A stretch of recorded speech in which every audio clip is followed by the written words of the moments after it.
Angle gauge blocks. So, okay, limit gauging.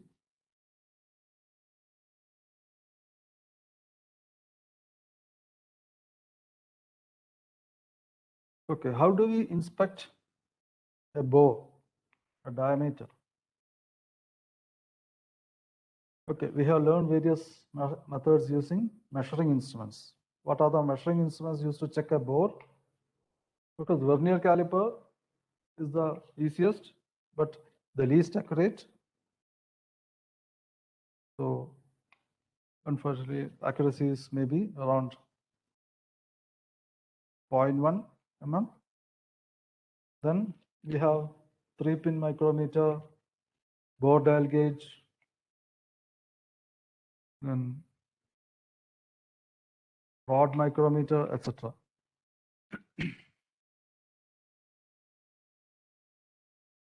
So, but before all these measuring instruments were developed, the technique used was based on gauging. So, external shaft, external diameters could be easily measured using a micrometer. Okay, micrometer you can measure, or diameter of shaft, etc. So, for lathe work, mostly that was enough. External dimensions. But you want to make a bore, you want to drill a bore, then becomes a problem. So internal micrometers are not easy to make. So that's why we had to make a very complicated design for 3-pin micrometer, etc. Or we had to use external dial gauges, etc. for bore dial gauge.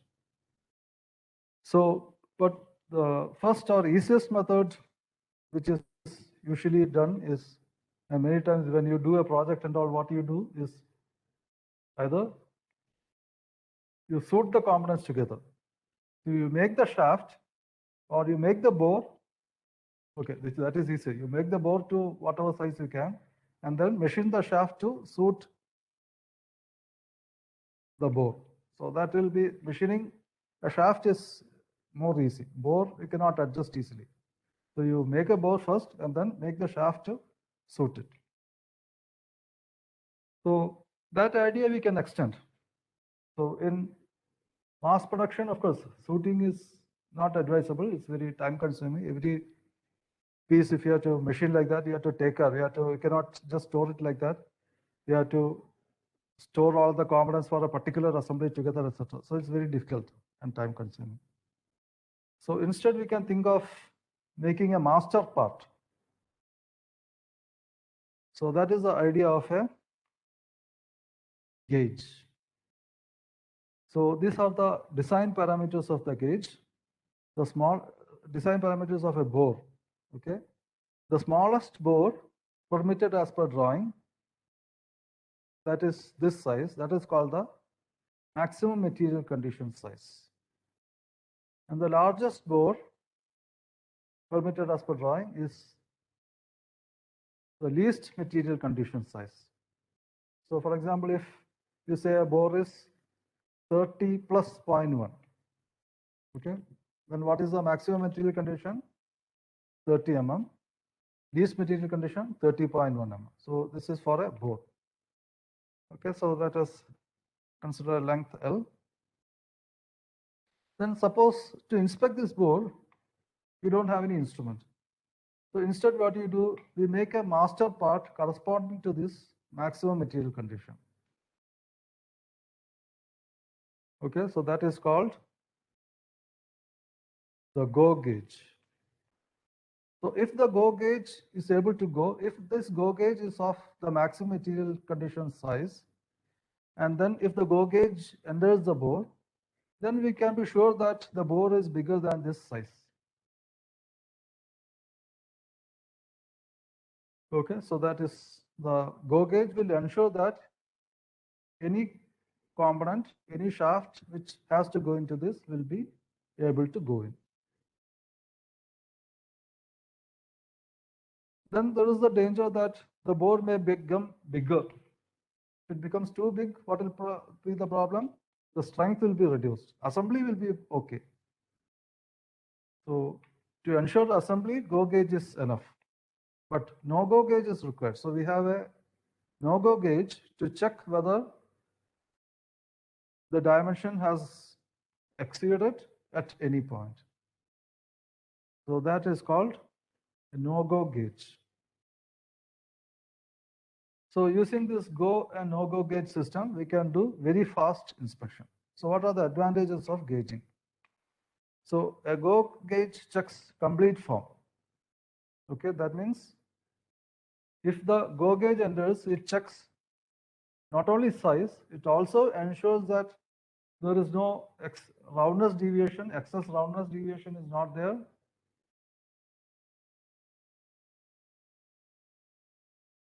Excess straightness deviation is not there. All these are ensured by the go gauge.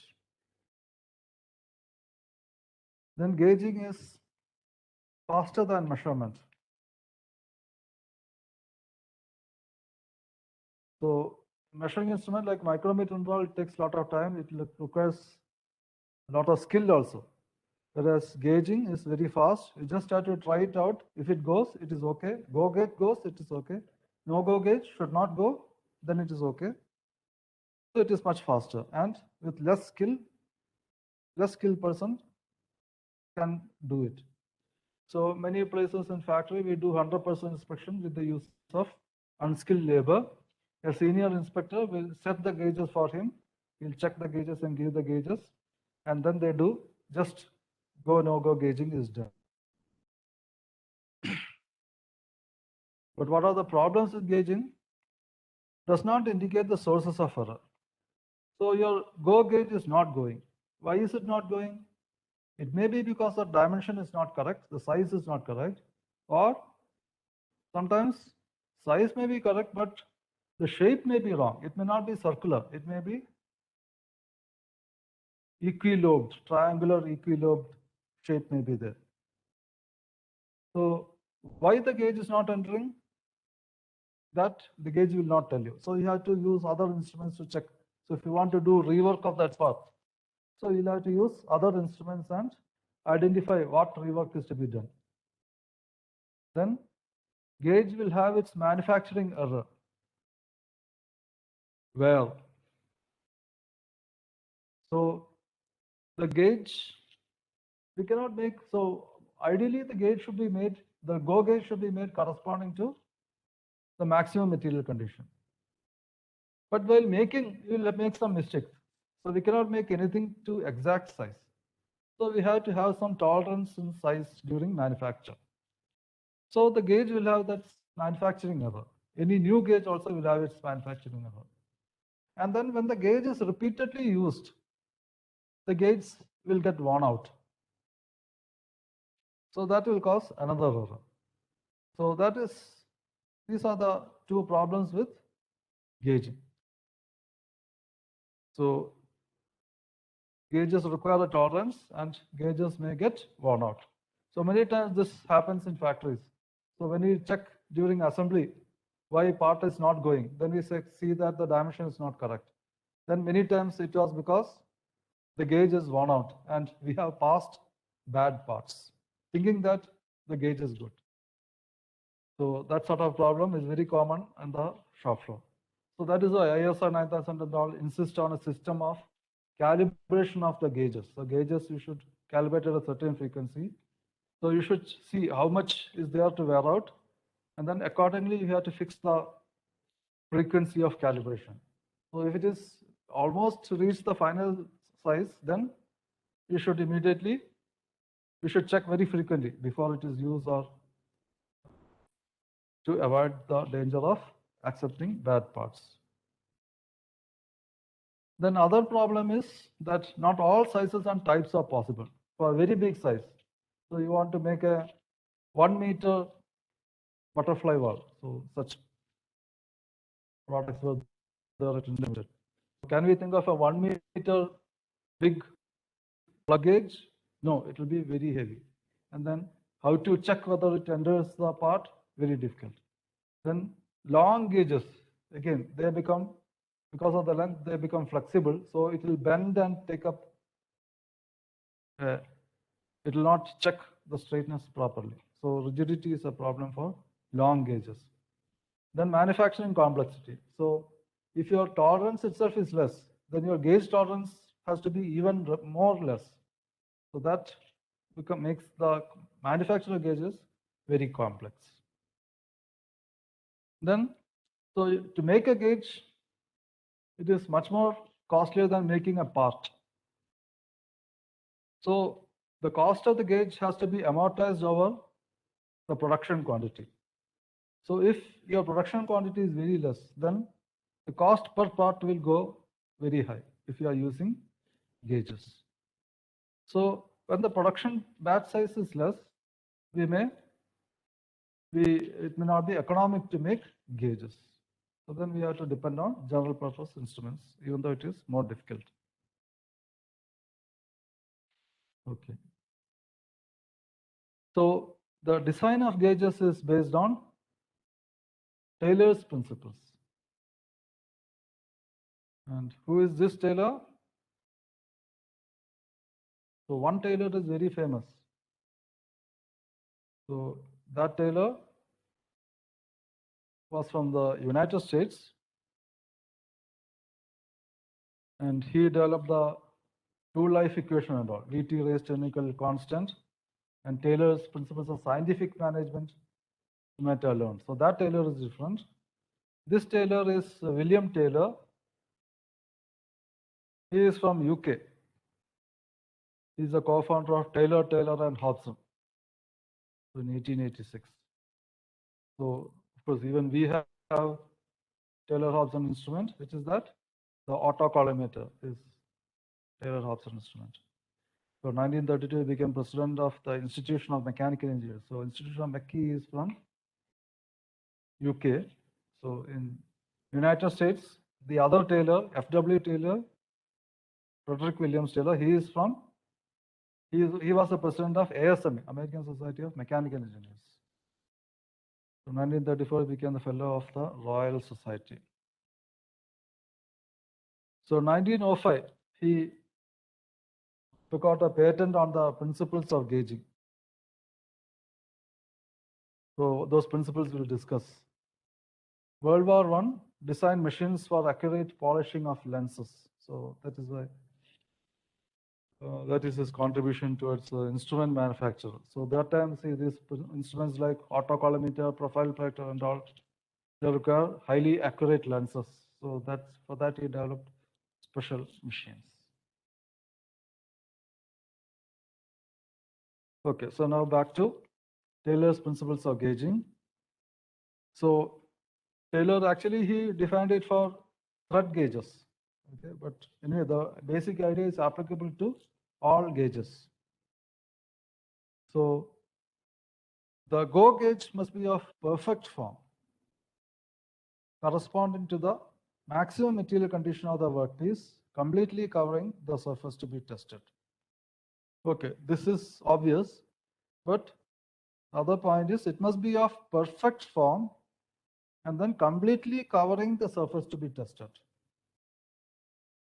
So the shape should be perfect and it should cover the complete workpiece. The go gauge should cover the workpiece completely. And then no-go gauge ideally comprises points which explore the surface being tested in order to detect any position outside the least material condition. So go gauge must be of complete form, whereas no-go gauge should ideally consist of only points. So we have two opposite requirements here. So go gauge must check all dimensions at a time, while no-go gauge should check only a point at a time. Okay, no-go gauge ideally comprises points which explore the surface being tested in order to detect any position outside the least material condition. So if go gauge is not of full form, what will happen? So if you make a go gauge which is like a blade, So, and suppose the part is not round, part is of a shape like this, tri-lobed shaped. And then when you insert this blade type go gauge, it will go. So you will accept the part.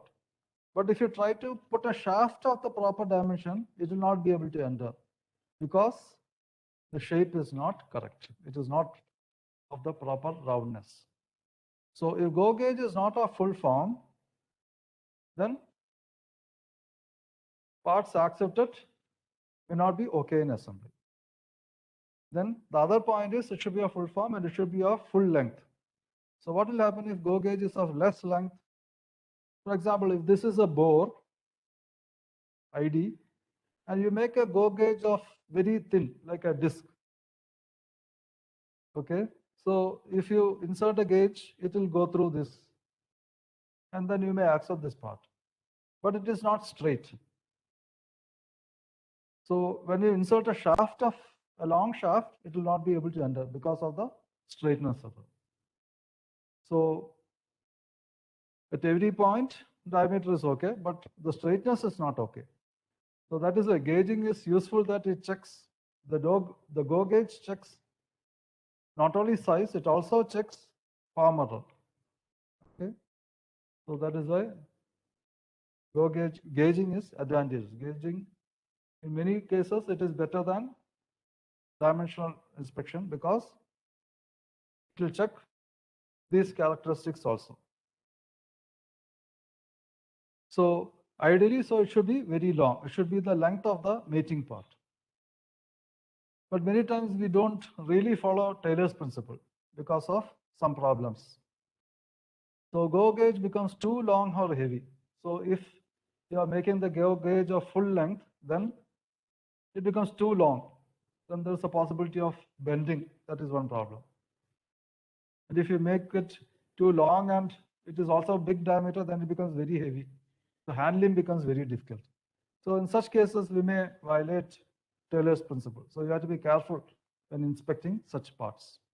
So one justification for this is, so you are interested only in size check because form error is controlled by the process. Okay, then the size check is sufficient. So what you are interested is, so as you are going on machining, the tool wears out. So then the size itself will change. The form will not change much. So to check the size, a smaller go gauge is okay. So this is a justification why you don't have to have a full form or full length go gauge. Then the other problem is for no go gauges, ideally it should be of point contact. But if you make point contact, then the stresses there are very high and wear takes place very fast. So if you try out a few parts, it will automatically the size will get reduced. So that is a problem with point type no-go gauges. So there also we again relax. So we make it slightly bigger. So point contact will wear out very fast. Okay. So is the gauge design okay? So this is the component drawing.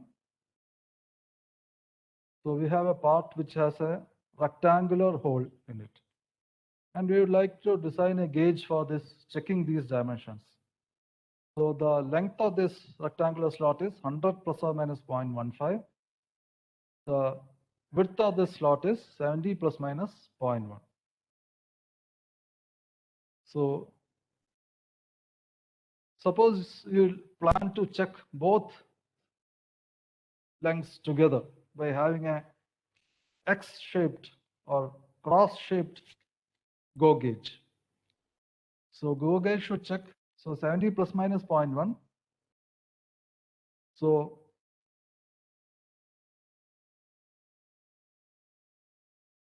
okay, so a no-go gauge, sorry, go gauge should check all dimensions simultaneously.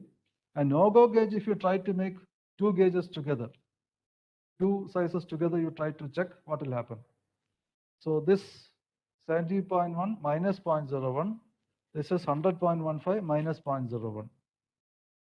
So suppose the part is like this, 70.08, this is within tolerance, but this is outside the tolerance. 0.15 is allowed, 0.25 is there. Okay. So, but if you use that gauge, what will happen? The no-go gauge. So since it is not exceeding this dimension, it will not go. But actually this dimension is bigger. So that is the problem if you try to check two dimensions using simultaneously using a no-go gauge. So that is why the no-go gauge should check only one dimension at a time. Okay.